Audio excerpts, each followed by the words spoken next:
like that grass is liking the rain. Yep, it does look good. It's really nice. And it does look real good. We took another brick drill at 2 o'clock on Friday, so that was good. We got some more questions. Good. All right, we're good, Ray Jackson. Ready? All righty, good afternoon. I'd like to go ahead and call our budget workshop meeting to order at this time. And we'll go ahead and get a motion in a second to affirm our agenda for our workshop. I make a motion that we approve the agenda. Second. There's a motion and a second. All in favor, say aye. Aye. Aye. That carries. All righty, Mr. Mackey, you up.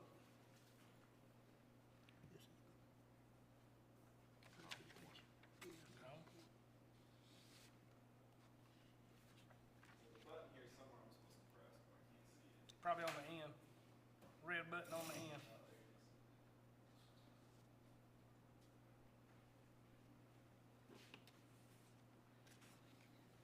It flashed. All right. I'm not going to touch it. No, I'm not going to. All right. Thanks for coming out, everybody, to listen to the budget workshop for the upcoming fiscal year 2024-25. We'll just jump right into it. I know we've got another meeting right after this. So I'm going to start with just going over all the different revenue streams we have for the upcoming year. We'll start with our local revenue. We've got $7.86 million budgeted for our local revenue.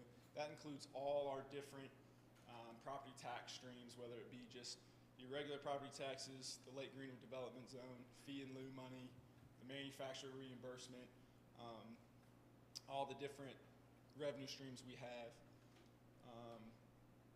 The county's projecting about a $350,000 increase in our 6% property, which is businesses and second homes. But that's not exactly a true increase because the majority of that's being driven by the Fujifilm property has been pulled out of the fee and lieu line and put into the 6% property line as a regular taxable entity. So it looks like an increase, but it's just gone out from one line item into another line item. But we do have two big increases to our Lake Greenwood Development Zone and our 39 mil countywide property taxes. Both those increased approximately $100,000. So we are seeing an increase in some of our local revenue that we receive from Greenwood County. Circling back a little bit to that Fujifilm loss, that is, the county does not have final numbers for what that negative impact will be to our budget. We've got it budgeted as a $400,000 revenue loss. That's based on the early projections, like right when Fujifilm announced that they were closing up shop out there. The county projected that we would lose about $395,000 this year, and then $518,000 each year after that. In talking with the county treasurer, they don't anticipate that loss being any greater than that. They don't have updated numbers until August when the Department of Revenue processes the property tax returns. But the county believes that the closure has gone slower than originally anticipated. So they're hoping that the total loss is less than that for this year. But we wanted to be conservative and go ahead and plan for the initial amount, so which is why we've plugged in a $400,000 loss. Our state revenue, this is the big question mark still. The State Department is currently projecting that we'll get $6.7 million. The majority of that, $5.96 million, is the state aid to classrooms. That is, when you hear about the state passing the budget, the main education piece is that state aid to classrooms line item. As I mentioned, they're projecting us to get $5.9 million approximately. I've only budgeted about $5.8 million of that, and that's because of the way the funding formula operates. So what they, if you've heard about the student-teacher ratio that the state funds, it's like 11.2% student-teacher ratio, which no district in the entire state even gets close to that number. That's just sort of the plug in the formula that drives how they appropriate the money. So they get their total pot based on that student-teacher ratio, and then how they allocate it to each district is based on your weighted pupil units. So they take your average daily membership, and each different classification of student has a weighting. It's like a typical student's just weighted as 1, special ed students are 2.6. You get some add-on weightings for pupils in poverty and high achieving students. And once they calculate that weighted pupil unit, you get your percentage of the statewide weighted pupil units, and that's how they allocate to each district. And every year, they base those appropriations based on the current year numbers, and then they update them the next year at 45 day. And every year they update them, we lose money. The first year of the funding model, we lost $300,000 about, and this year we've lost $152,000 off that initial projection. So there's really no point for us to budget the entire amount they say we're getting now, because it's going to be less once they get the actual 45-day count, which is, so I've backed out $150,000 of that initial projection we have. And then we get a portion of money for our retiree insurance, is $596,000. And then there's a new line item this year for health insurance, because health insurance premiums are jumping by 11.8%.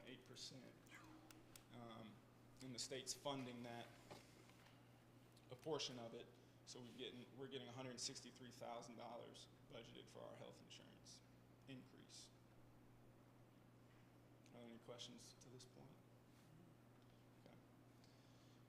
And then this is the stable part of our revenue budget, the tiers 1, 2, and 3 property tax reimbursements. Our tier 3 reimbursement, that's the state penny sales tax that they put in place instead of the tax on your personal residence. That's the Act 388. That's $2.25 million, and that's confirmed. We got a letter from the Revenue and Fiscal Affairs Office that's what that amount of money will be, and they'll hold true to that, the state will, which was about $120,000 increase from the current year.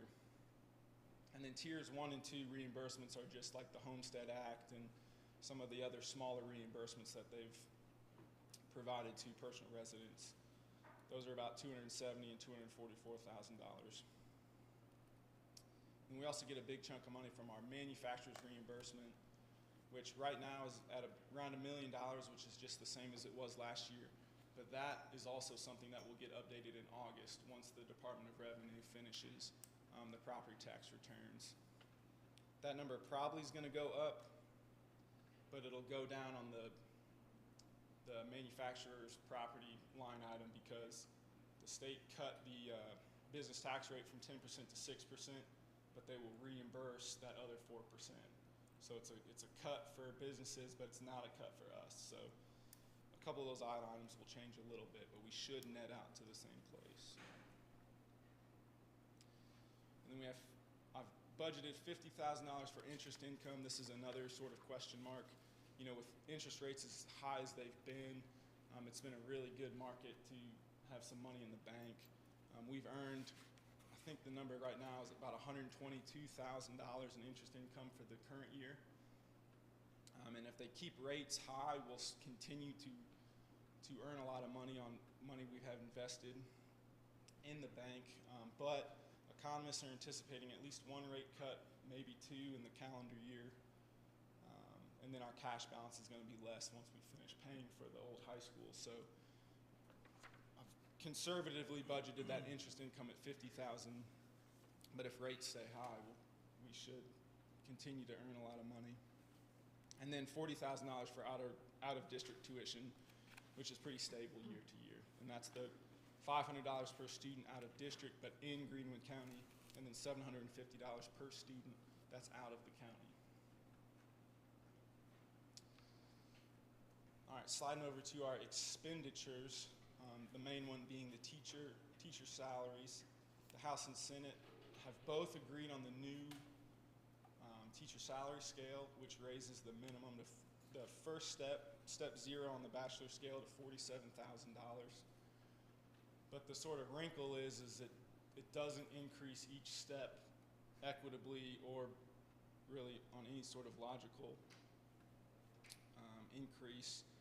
They're really putting an emphasis on those recruiting new teachers to the field, so they're really hitting those, bachelor education steps like 0 to 12 are really seeing a huge increase. Across the 5 scales there's bachelor's plus 18 credit hours, master's and 30 credit hours, and the doctorate.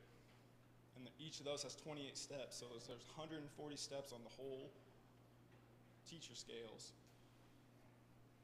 The new minimum increase is only an increase for 40 of our steps. So the majority of our steps we technically don't have to increase them at all. So a small portion are seeing a pretty big increase from 0.08% to 8.4%, but then the majority of ours technically wouldn't get an increase at all unless we chose to provide them one. So based on that sort of inequity, we've tried to find a fair percentage to where we could give all of our teachers some sort of an increase on their salary scale. And sort of the good number we've settled on is a 3% increase to all the steps on the scales. For the few teachers that to meet the minimum is greater than 3%, those teachers will have to meet the minimum. So they'll get greater, so some teachers will get greater than a 3% increase to their salary scale, but everybody will get a minimum of a 3% increase. And that's sort of the same method that all the neighboring districts are trying to do. They're looking at either a 2 or 3% increase. So 3%'s, I believe, the highest one that I know of. Some other districts are doing this 3% also, but that's on the higher end of what districts are trying to do. And with a 3% increase, that would increase our general fund salaries to $9.2 million in salaries, about $4.2 in benefits, for about $13.4 million total in salaries and benefits.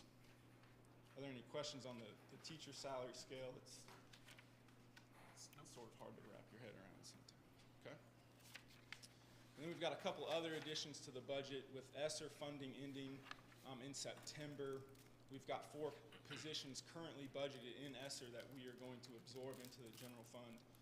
Those 4 positions, salaries and benefits, is $365,000. And then we're budgeting $45,000 for summer school, which has been really successful for the last few years that we've used ESSER to pay for. And then the Enrich hosting, the $16,000 for that. This Enrich is an educational software that our special education department relies on. The state has typically paid for it, but they're not going to pay for it anymore. They're switching to a new software. But for us to be able to retain the old data so that we can move forward with the new software, we need to have that access to the Enrich data for another year. So we've got that budgeted. Then we've added some budget for safety equipment, signs, traffic cones, just to keep schools safe. We need a new CPI trainer, which is crisis prevention. It's just managing students safely in conflicts and fights. And then we also may need additional speech services, and then just the typical percentage increases to like our cleaning service, our utilities, our insurance, stuff that goes up year to year based on the contract or the vendor. So that brings our budget. Our projected revenue is $17.4 million. Our projected expenses are $17.4 million. So we do have a balanced budget. With a few question marks, mainly being the Fujifilm, how much money we end up losing from that. So if that loss is less than we anticipate, we could go back and amend the budget to add some additional items if we need or want something as the year goes on. We may need some IT help. That may be something we try to add back if we're able to, or whatever else comes up between now and then, now in August. And I just want to point out too that our expenditures every year since at least 2020 have come in under our budget, and our revenue every year since 2020 has come in over where we've budgeted. So that just tells me that we do a good job of budgeting our revenue conservatively and our expenses pretty aggressively, so that we end up in a pretty good place once the year ends. So, you know, this budget's been a little bit tighter than prior years, largely due to the questions with Fuji, but I feel like we have a pretty good track record of budgeting well. All of our people do a good job. Principals, teachers are pretty mindful of their spending, so I think we'll be in good shape. And then just here's a look at the budget. You guys have this handout.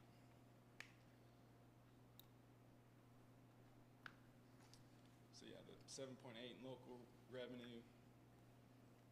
There's the retiree insurance, general fund, and EIA, aid to classrooms, health insurance, and then our other, which is our tier 1, 2, and 3 for the 17.4 million total.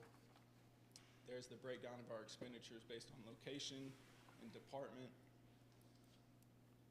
salaries and fringe, and then the total expenditures of 17.4 million. And then just to touch on our fund balance a little bit, you know, we made the transfer during the year to move $4.5 million to our capital projects fund to help fund the renovation at the old high school and other capital projects. Even with that transfer, we still have $4.76 million in our fund balance, and that number will go up after the current year. We're projected to add to our fund balance again. Our board policy states that we have to have 25% of our prior year expenditures in our fund balance. That's a minimum that we have to keep. That minimum is going to be about $3.7 million. So we're about $1 million over the minimum. And then that same policy also states that we have to have a 30%, that if we have over 30% of prior year expenditures, we have to consider using it on something. And 30% is projected to be about $4.4 million. So we are over that 30% quote unquote maximum as well. So just wanted to point out that our fund balance, even after transferring that money for the renovation, is still a really healthy fund balance. You know, we could use some of that fund balance to cover some budget deficits, which luckily we don't have to do for this year. But it also, like let's say the Fuji loss is more than we anticipate, we do have this good sort of nest egg lying there to where we can absorb that and not be harmed too much. And then we could also, you know, if we wanted to consider what are we going to do with the excess over that 30%, you know, we can always transfer it to capital projects to fund any projects that we have throughout the district. Everybody's got a Chromebook now, ViewSonic boards, all that needs to be refreshed periodically because, you know, that stuff's not built to last. So we could use excess fund balance, earmark it to say third graders need new Chromebooks, so on and so forth. Then HVAC and infrastructure replacements, or we could say, you know, we've got some debt on this building still and the new old high school. We could, if we wanted to, make some early debt payments to try to get out from under that debt sooner, which then frees up our debt limit to where we could fund other capital projects. And then just, again, some items to consider and think about. And I say this all the time, is the Fuji, it may be more or less than we've got budgeted, and then next year we're going to lose even more money from Fuji, about $124,000 based on the initial projections. So we could be in a similar budget position next year as we were in this year, with the things being a little bit tight. But we do have a light at the end of the tunnel with Teijin. We'll start seeing money from them for the 2026-2027 school year, which should more than make up for what we lose from Fuji. So we may have one more year where we have to squeeze a little bit to get there. And that's all I have on my presentation. I'll be happy to answer any questions you guys have. What about the added overhead of the new complex, just the utilities and just the maintenance expenses? Yeah, I've built that in. Historically, our utility line items have come in under where we budgeted, so we've had a little bit of cushion there, but I have increased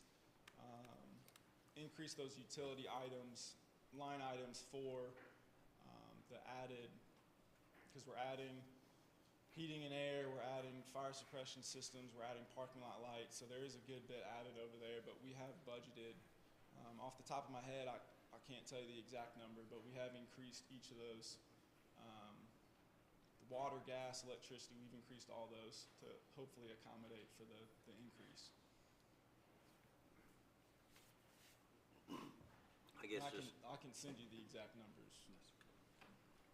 I guess the one thing just jumps out at me is, the biggest increase looks like that 365,000 increase to basically replace the ESSER funds that we used to get, and I guess this is just a little bit of a pet peeve of mine. The federal government gives us this money, we expend it, we'd start these programs, and then they drop us, and now we're stuck paying for it. Yeah. Can you go into that a little more, or what we're paying for, how much, why, that's the biggest increase, it appears to me. Yeah, so 3 of those 4 positions are all reading intervention teachers. Particularly at our elementary school level, our test scores after COVID indicated that we needed some help in reading. So we have 1 full-time reading intervention teacher and then 2 part-time former teachers who've come back part-time to help with our reading scores at the elementary school level and primary school. So they've been a big help in improving our test scores in reading, so we'd like to keep them. And then the 4th one is our network administrator, who was a contract employee before ESSER. ESSER allowed us to bring him on full-time, and he's a valuable asset to the district that we'd like to keep our technology working properly. We've repurposed some of our people, and so as an example, like our math coach now is half assistant principal and half math coach. So as we've gotten better at what we need, and as we've gotten used to the Chromebooks and some of the technology, we've been able to use her in a different way. So we try to repurpose some of these positions, and if we lose them, we didn't fill them. So we worked on that. Did that answer your question? Yeah, I guess again, that's the biggest increase, and when we're tight, that Yeah. just, it's a big chunk of money for us. I was gonna share one more thing, is that, Ms. Corbin and Dr. Spadero had applied for a grant for high-intensity tutoring, and it was over $600,000 grant, and so we were notified last week that we received year 1 of that, $222,000. And that is gonna be something we're gonna try to do during the school day, and it'll be after school some in the summer, but that we're, been allocated $222,000. So we're Good job. delighted about that. Yeah, that's awesome. And the state still hadn't passed their budget, right? I mean, they're still waiting. Yeah, so the House passed their version of the budget, the Senate amended it, and then the House went over top of them and amended it again, which forces them to have a conference committee, which won't be until middle of June sometime. Yeah, because they're out of session now, right? Yeah, They ended last week. We won't get final numbers for them until after our June board meeting. So whatever our state budget numbers look like now is what they're going to be once it's time for us to finally pass our budget. But, so like the aid to classrooms line item, the House put in $230 million to fund those teacher increases, and the Senate did $200 million. So now the number has to be between 200 and 230 million. They can't do less and they can't do more. So it may change a little bit, but we know the minimum, the floor and the ceiling of where it can be. And I actually did just read today or yesterday that the Revenue and Fiscal Affairs Office may increase the revenue that the House and Senate have to work with. The Revenue and Fiscal Affairs Office is the one that says, hey, you have, I don't know, $10 billion to budget, go budget it, they budgeted 10 million. Well, now that apparently they may go back and adjust that and say, here's 2 billion more to budget. So education could see some of that increase if they decide to increase it. So there's still a lot of moving pieces with the state budget, but we at least know that it's going to be between these two numbers. So we'll just pick the most conservative one and go with it. Sound good?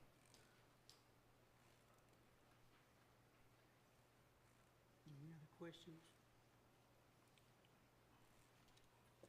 All right, we appreciate your time and your effort, and we'll pass, the final version will be in their June meeting. Is Yeah, that in correct? June, and so we'll also have to have a public hearing of the budget, which this looks like a public hearing, but we have to advertise it in the newspaper 15 days before we do it. So we may need to have another meeting before the meeting in June, but you know, I think we could probably get it done in 15 minutes or less. So Okay.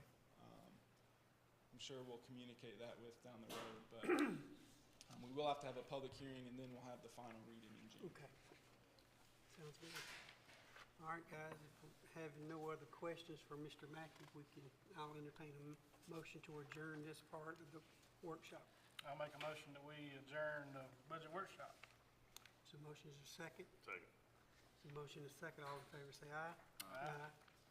All right, we are adjourned for about 3 minutes. One down.